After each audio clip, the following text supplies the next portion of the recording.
My parents, they fled from Myanmar at the age of around 14.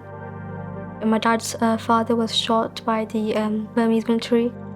When they talk about it, sometimes they go to aspects where they have to hide when the military comes, because and women have been raped, children have been burned, men have been killed for many years. It's been going on for many years, but there's no one to raise a voice against it.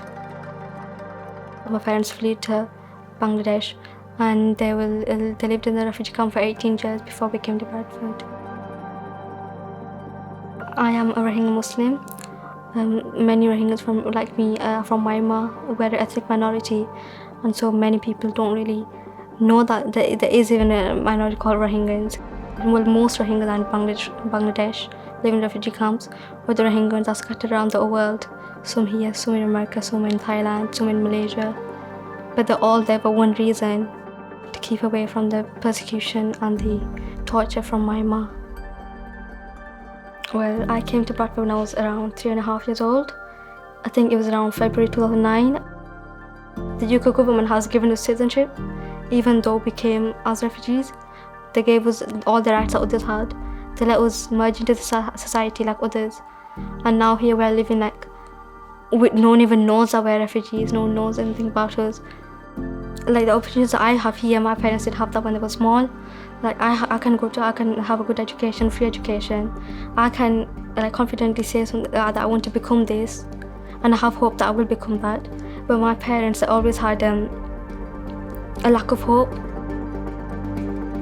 3 years ago, when I visited the refugee camp, I was actually completely surprised, because when I found out that I was born there, I started comparing my life back here and there. It's not like a normal life how we would experience here. It's full of restrictions. They stripped them of their citizenship rights. They all live in that fear that the government will send them back to Burma. And now they're having fences built around the refugee camp. Earlier this year there was a fire at the camp where my relatives live. I saw how the houses were all broken down, and it's happened for them as if it's something really normal. They're all scared whether the fire is going to come from this side or that side. Yeah, I'm living here, but the effect I had on there affects me as well, because it's like my family members are going through the same that thing. Just because they're refugees in Bangladesh doesn't mean that they've been deprived of most rights. They're still humans. We're all humans. We come from the same root, but in Bangladesh, it's not like that. Neither is Burma. They don't think about the humans first. They think you're Rohingyan, I'm Burmese. There's no connections. If a person doesn't have any sort of trouble in their life, then they're unknown of those troubles. They don't know how people feel. But for a person who actually has gone through that life, when later on they have a reformed life like us, they'll take more use of it. Right now, the most important thing for me is my education. When I grow up, I want to be a barrister.